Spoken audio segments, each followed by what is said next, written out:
வணக்கம். டிசம்பர் 22ஆம் தேதி இன்னைக்கான முதல் பதிவு. பங்குச்சந்தையில் நடந்த சில விஷயங்களை விரைவாக பார்க்கலாம். முக்கியமான தகவல், நான் செபி ரெஜிஸ்டர்ட் அட்வைசர் கிடையாது. நம்ம சேனல்ல இருந்து எப்போதுமே ஸ்டாக் ரெக்கமெண்டேஷன்ஸ் கிடையாது. யூடியூப் சேனல் மட்டும் இல்லைங்க, மற்ற சோஷியல் மீடியா பிளாட்ஃபார்மான இன்ஸ்டாகிராம், வாட்ஸ்அப், டெலிகிராம்ல இருந்து கூட நாம ஸ்டாக் ரெக்கமெண்டேஷன்ஸ் வழங்குவதில்லை. மேலும் பணத்தை வாங்கிட்டு எந்த சேவையும் வழங்குவது இல்லை. பல போலியான குரூப் இயங்கிட்டு இருக்கு. தயவு செய்து ஜாகிரதையாக இருங்க. இந்த வீடியோவில் காட்டக்கூடிய அனைத்து கம்பெனிகளும் வெறும் இன்ஃபர்மேஷனல் பர்பஸ்க்காக மட்டுமே முதலீடு செய்யுங்கன்னு சொல்கிற வீடியோ கிடையாது. எந்த ஒரு முதலீட்லையும் ரிஸ்க் இருக்கும். ரிஸ்க் புரியாமல் இன்வெஸ்ட் செய்யாதீங்க. ரிஸ்க் புரியலன்னா தயவு செய்து இன்வெஸ்ட்மெண்ட்டை தவிர்த்துருங்க. நம்ம ருபி டிரைவர் சேனலை ஆதரிக்கிற அனைத்து நல்ல உள்ளங்களுக்கும் நன்றி. சில இண்டிவிஜுவல் ஸ்டாக்ஸ் மற்றும் செய்திகள் விரைவாக பார்க்கலாம். நேற்று டிசம்பர் 21ஆம் தேதி ஃபாரின் இன்ஸ்டிடியூஷனல் இன்வெஸ்டர்ஸ் நெட் செல்லர்ஸாக இருந்திருக்கிறாங்க. 1636 கோடி ரூபாய்க்கு விற்பனை நடத்தியிருக்கிறாங்க. டொமஸ்டிக் இன்ஸ்டிடியூஷனல் இன்வெஸ்டர்ஸ் நெட் பையர்ஸாக இருந்திருக்கிறாங்க. 1465 கோடி ரூபாய்க்கு வாங்கியிருக்கிறாங்க. அதானி குடும்பம் அதானி கிரீன் எனர்ஜியில் மேலும் முதலீடு செய்வதற்கான வாய்ப்பு உள்ளதாக எக்கனாமிக் டைம்ஸில் தகவல் சொல்லியிருக்கிறாங்க. $1 பில்லியன் வரைக்கும் முதலீடு செய்வதற்கான வாய்ப்பு உள்ளதாக அதே செய்தியில் சொல்லியிருக்கிறாங்க.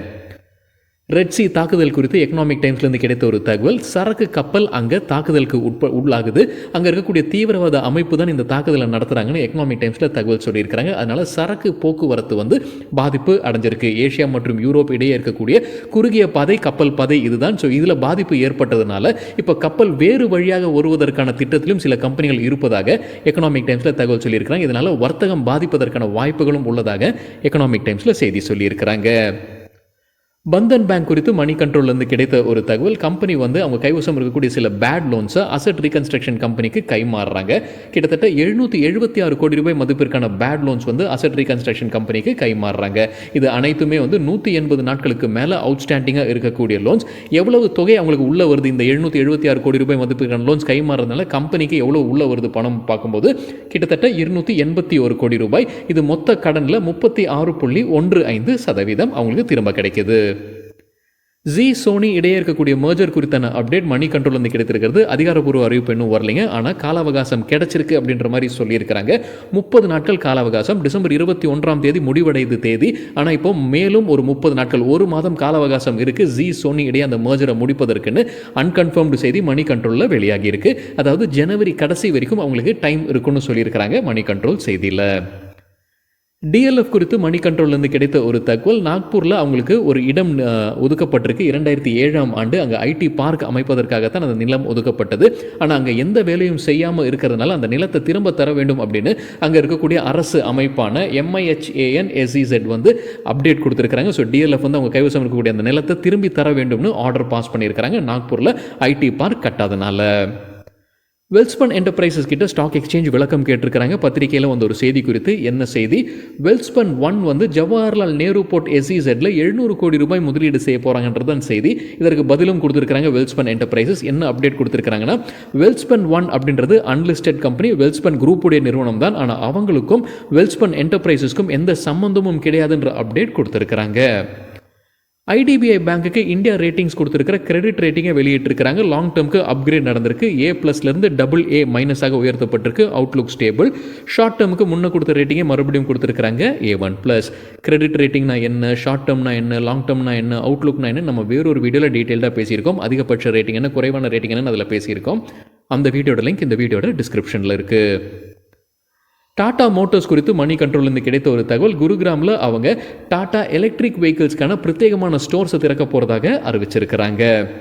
டைகர் லாஜிஸ்டிக்ஸ் ஜனவரி 9ஆம் தேதி ஸ்டாக் ஸ்பிளிட் குறித்தான முடிவு எடுக்க போகிறதாக சொல்லியிருக்கிறாங்க.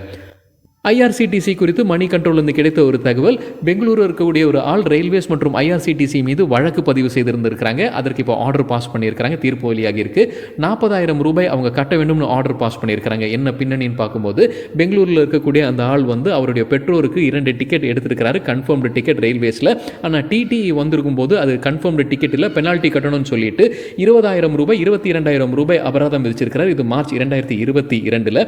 அதை எதிர்த்து தான் இவர் வழக்கு தொடர்ந்து இப்போ அதில் ஜெயிச்சிருக்கிறாரு. 40,000 ரூபாய் கொடுக்கணும். அந்த பெனால்ட்டியை வாங்கின 22,000 ரூபாயும் திரும்ப கொடுக்க வேணும்னு ஆர்டர் பாஸ் பண்ணியிருக்கிறாங்க இப்போ.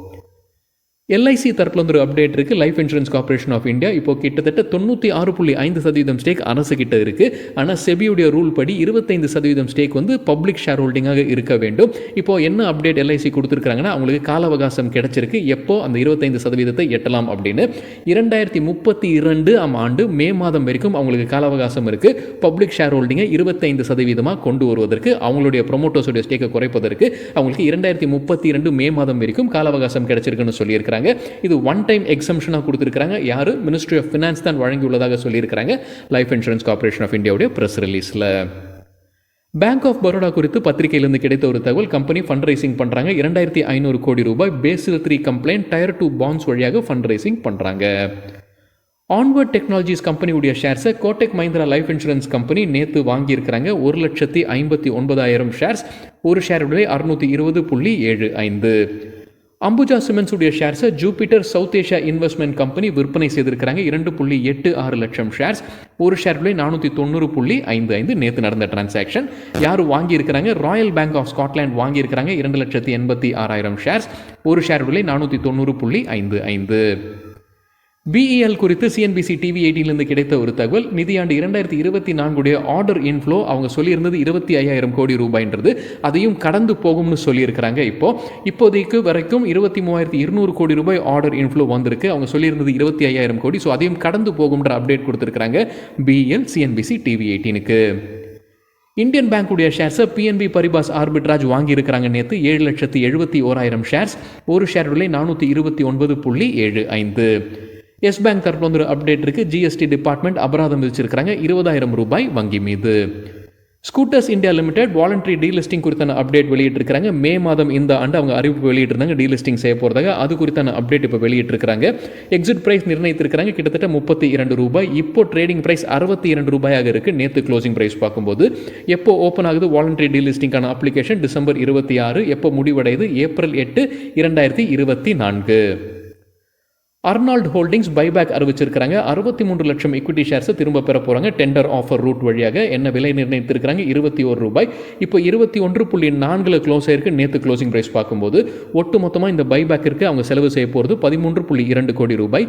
ரெக்கார்ட் டேட் பின்னர் அறிவிக்கப்படும் சொல்லியிருக்கிறாங்க அர்னால்ட் ஹோல்டிங்ஸ். பைபேக்னா என்ன, டெண்டர் ஆஃபர் ரூட்னா என்ன, நம்ம வேறொரு வீடியோவில் டீட்டெயில்டாக பேசியிருக்கோம். அந்த வீடியோட லிங்க் இந்த வீடியோட டிஸ்கிரிப்ஷனில் இருக்குது. ஆல்ஃபா டிரான்ஸ்ஃபார்மர்ஸ் தரப்பில் வந்து அப்டேட் இருக்குது. கம்பெனிக்கு புது ஆர்டர்ஸ் கிடச்சிருக்குன்னு சொல்லியிருக்காங்க. ஒட்டுமொத்த மதிப்பு 3.3 கோடி ரூபாய். யார்கிட்ட இருந்தெல்லாம் கிடச்சிருக்கு? ருங்டா சன்ஸ் பிரைவேட் லிமிடெட் மற்றும் ஓசியல் அயர்ன் அண்ட் ஸ்டீல் லிமிடெட் கிட்ட இருந்து டிரான்ஸ்ஃபார்மர் சப்ளை செய்யக்கூடிய ஆர்டர் இதுன்னு சொல்லியிருக்காங்க ஆல்ஃபா டிரான்ஸ்ஃபார்மர்ஸ். அல்ட்ராடெக் சிமெண்ட் தரப்பில் வந்து அப்டேட் இருக்குது. ஜிஎஸ்டி அத்தாரிட்டிஸ் அவங்களுக்கு டாக்ஸ் டிமாண்ட் நோட்டீஸ் அனுப்பியிருக்கிறாங்க. 47,08,860 ரூபாய். இது டாக்ஸ் நோட்டீஸ், இன்ட்ரெஸ்ட் மற்றும் பெனால்ட்டி அனைத்துமே சேர்த்தது. லூப்பின் தரப்பில் வந்து அப்டேட் இருக்குது. இந்தியாவில் அவங்களுடைய புது ப்ராடக்ட்டை அவங்க அறிமுகம் செய்கிறாங்க. 100% ஆயுர்வேதிக் லிக்விட் லாக்ஸேட்டிவ் பொருளை தான் அறிமுகம் செய்வதாக அறிவிச்சிருக்கிறாங்க லூப்பின். இன்ஃபோசிஸ் தரப்பில் வந்து அப்டேட் இருக்குது. 5 ஆண்டிற்கான ஒரு கான்ட்ராக்ட் எல்கேக்யூ யூரோப் அப்படின்ற நிறுவனத்துடன் அவங்க ஒப்பந்தத்தில் கையெழுத்திட்டு இருக்கிறாங்க. என்ன தொகைக்கு அப்படின்ற தகவல் கம்பெனி வெளியிடலை. இந்த எல்கேக்யூ யூரோப் அப்படின்ற நிறுவனம் வந்து யூரோப்பில் இருக்கக்கூடிய ஆட்டோமோட்டிவ் காம்பனன்ட்ஸை விற்பனை செய்யக்கூடிய ஒரு நிறுவனம். ஏஞ்சல் ஒன் ஜனவரி 15 குவார்டர்லி ரிசல்ட்டை வெளியிட போகிறதாக சொல்லியிருக்காங்க. கூடவே டிவிடெண்ட் குறித்தான முடிவும் அன்றைக்கி எடுக்கப்படும்னு சொல்லியிருக்காங்க. டிவிடெண்ட் அறிவிச்சாங்கன்னா அதற்கான ரெக்கார்ட் டேட் ஜனவரி 23. அமி ஆர்கானிக்ஸ் தரப்பில் வந்து ஒரு அப்டேட் இருக்குது. அவங்க ஒரு பார்ட்னர்ஷிப்பில் வராங்க. யாருடன் அந்த பேர் அவங்க வெளியிடல. அவங்க ஒரு குளோபல் மேனுஃபேக்சரர் எலக்ட்ரோலைட்ஸை மேனுஃபேக்சர் பண்ணக்கூடிய ஒரு நிறுவனம், பேரை வெளியிடல. அவங்களுடன் ஒரு பார்ட்னர்ஷிப்பில் வராங்க. எதற்காக? குஜராத்தில் எலக்ட்ரோலைட்ஸ் உற்பத்தி செய்வதற்காகத்தான் இந்த பார்ட்னர்ஷிப்னு சொல்லியிருக்கிறாங்க அமி ஆர்கானிக்ஸ். மாயில் கம்பெனி தரப்பு வந்து அப்டேட் இருக்குது. உற்பத்தி டேட்டாவை வெளியிட்டிருக்கிறாங்க. இந்த கேலண்டர் இயரில் டிசம்பர் 20 வரைக்கும் பார்க்கும்போது உற்பத்தி 16 லட்சம் டன்னை கடந்து சென்றிருக்கு. இது ஒரு புது சாதனைன்னு அறிவிச்சிருக்கிறாங்க மாயில். இதற்கு முன்னாடி 2019 ஆண்டில் தான் அதிகமாக இருந்தது. அதுடன் ஒப்பிட்டு பார்க்கும்போது 26% அதிகரிச்சிருக்கு இந்த ஆண்டு டிசம்பர் 20 வரைக்கும் பார்க்கும்போது. அதே போல் சேல்ஸும் அதிகரிச்சிருக்கு, புது சாதனையை எட்டியிருக்கிறாங்க. இந்த நடப்பு கேலண்டர் இயரில் டிசம்பர் 20 வரைக்கும் பார்க்கும்போது 14 லட்சம் டன்னை கடந்திருக்கு சேல்ஸ். இதற்கு முன்னாடி 2007 ஆண்டில் தான் இவ்வளவு பெரிய ஒரு நம்பர் இருந்தது. அதையும் இப்போ அவங்க கடந்து சென்றிருக்கிறாங்க. புது சாதனை உற்பத்தி மற்றும் சேல்ஸில் இருப்பதாக அறிவிச்சிருக்கிறாங்க மாயில். மேஹாய் டெக்னாலஜி லிமிடெட் 4 புது ஆர்டர்ஸ் அவங்களுக்கு வெஸ்ட் பெங்கால் கிட்ட இருந்து கிடைச்சிருக்குன்னு சொல்லியிருக்காங்க. வெஸ்ட் பெங்கால் அரசுன்னு நினைக்கிறாங்க. அதில் 3 ஆர்டர்ஸுடைய மதிப்பு ஒவ்வொன்றும் 1.98 மில்லியன் ரூபாய், மற்றொன்று 1.93 மில்லியன் ரூபாய். WPIL லிமிடெட் தற்போது அப்டேட் இருக்கு. வெஸ்ட் பெங்கால் அரசு கிட்ட இருந்து அவங்களுக்கு ஒரு புது ஆர்டர் கிடைச்சிருக்கு. அதோடைய மதிப்பு 425 கோடி ரூபாய். GMR ஏர்போர்ட்ஸ் இன்ஃப்ராஸ்ட்ரக்சர் தற்போது அப்டேட் இருக்கு. கம்பெனியுடைய சப்சிடரி நிறுவனம் தான் GMR ஏர்போர்ட்ஸ் லிமிடெட். அவங்க NIIF உடன் ஒரு பார்ட்னர்ஷிப்பில் வராங்க. ஒரு டீலில் கையெழுத்திட்டு இருக்காங்க. NIIF அப்படின்றது national investment and infrastructure fund. அவங்க முதலீடு செய்கிறாங்க.